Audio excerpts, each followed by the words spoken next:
Assalamualaikum warahmatullahi wabarakatuh. Pada kesempatan kali ini, saya akan membahas tentang tugas matkul komunikasi akses wireless. Saya mengambil judul tentang Starlink. Sebelumnya, perkenalkan nama saya Muhammad Zaki Naufal dari kelas TTM 45 GAB 1. Oke, di sini ada beberapa overview yang kita akan bahas. Pertama ada pendahuluan, lalu ada spektrum, sampai referensi. Pertama, kita ke pendahuluan dulu, apa sih Starlink? Nah, Starlink itu adalah layanan internet satelit yang dikembangkan oleh SpaceX, perusahaan yang didirikan oleh Elon Musk. Layanan ini dirancang untuk menyediakan konektivitas internet cepat dan andal di seluruh dunia, terutama untuk di daerah-daerah yang terpencil dan sulit dijangkau oleh infrastruktur internet tradisional. Lalu masuk ke spektrum frekuensi. Nah, di Starlink ini menggunakan dua band frekuensi, yaitu ada Ka-band dan Ku-band. Ka-band ini dia digunakan untuk Starlink untuk mentransfer data besar antara satelit dan stasiun bumi. Ka-band itu beroperasi pada rentang 26,5 sampai 40 GHz. Lalu untuk uplink itu menggunakan frekuensi lebih tinggi, yaitu 27,5 sampai 31 GHz. Untuk downlink menggunakan dua rentang frekuensi yang lebih rendah, yaitu 18,3 GHz sampai 18,8 dan 19,7 sampai 20,2 GHz. Lalu yang kedua ada Ku-band, digunakan untuk mengirim dan menerima data antara satelit, Starlink, dan terminal pengguna atau dish-nya. Itu beroperasi pada rentang 12 sampai 18 GHz. Untuk uplink menggunakan frekuensi yang lebih tinggi, yaitu 14 sampai 14,5 GHz. Nah, untuk frekuensi Ku-band ini lebih tahan terhadap gangguan atmosfer seperti hujan dibandingkan Ka-band, sehingga lebih stabil untuk koneksi langsung ke pengguna akhir. Lalu kita masuk ke arsitektur jaringan. Nah, untuk Starlink ini dia terdapat 3 segmen. Yang pertama itu ada space segmen, lalu ada ground segmen, yang ketiga ada user segmen. Kita bahas yang pertama dulu ya, ada space segmen. Segmen ini terdiri dari sejumlah satelit yang beroperasi di satelit low Earth orbit atau LEO. Satelit ini memiliki ukuran kecil, biaya rendah, dan bobot sekitar 260 kg. Lalu selanjutnya kita ke ground segment. Segmen darat atau ground segment ini mencakup berbagai fasilitas yang mengelola jaringan dan menyediakan konektivitas internet untuk satelit. Ini termasuk stasiun bumi atau gerbang Starlink yang terletak secara strategis di seluruh dunia untuk memberi cakupan di daerah-daerah terpencil atau yang memiliki konektivitas internet yang rendah. Lalu yang ketiga itu ada user segment. Segmen ini mencakup area tempat orang-orang yang menggunakan layanan internet melalui CPE atau Customer Premises Equipment Starlink. CPE ini terdiri dari dish satelit yang dipasang di atap atau di tanah dengan pandangan langsung ke langit, router, power supply, dan wifi router. Selanjutnya ada metode komunikasi. Eh, Di sini tuh proses komunikasi pada Starlink dimulai dari perangkat pengguna atau UA seperti dish, antena, atau router yang mengirimkan data permintaan ke Starlink melalui uplink. Satelit kemudian meneruskan sinyal tersebut ke ground station atau gateway di daratan melalui downlink.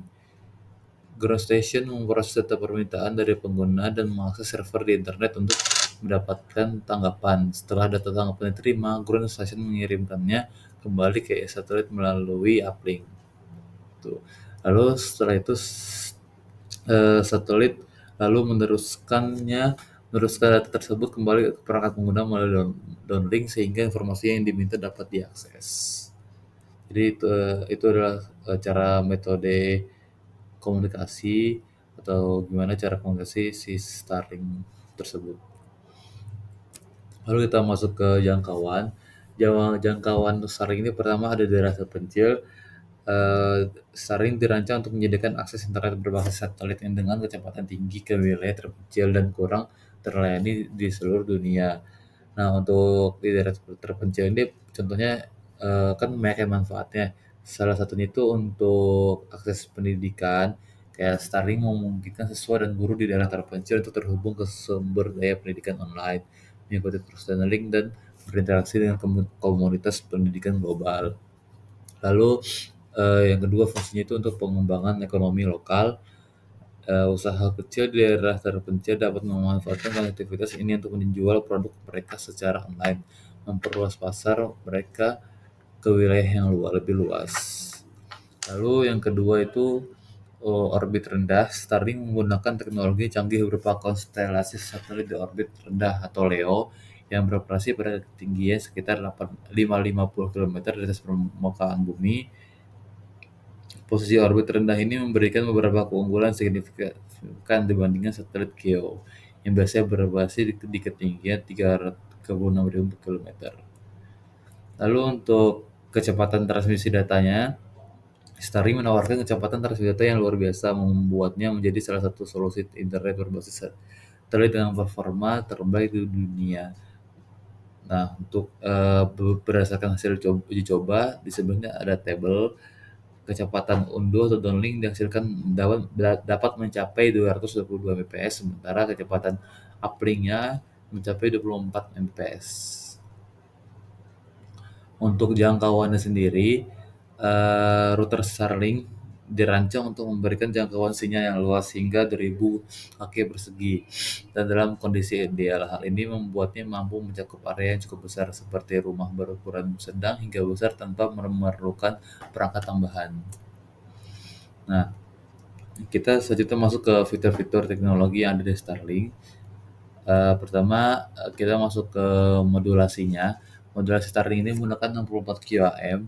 Yang pertama itu 64 km. Jadi Starlink ini mengimplementasikan modulasi 64 km untuk mengirimkan datanya. Lalu yang kedua itu menggunakan komunikasi laser antar satelit. Jadi selain modulasi radio, Starlink juga memanfaatkan teknologi komunikasi laser antar satelit. Setiap satelit dilengkapi dengan transceiver laser yang dapat mentransfer data dengan kecepatan tinggi hingga 100 Gbps. Selanjutnya itu ada multiple access. Starlink ini menggunakan beberapa multiple access. Salah satunya itu ya data DMA. DMA ini untuk mengalokasikan waktu bagi setiap terminal penggunaan unsur terminal untuk berkomunikasi dengan satelit. Lalu yang kedua ada FDMA. Kalau FDMA ini dia mengalokasikan bandwidth di antara berbagai satelit dan terminal pengguna. Dengan cara ini, setiap terminal pengguna dapat beroperasi pada frekuensi yang ditentukan.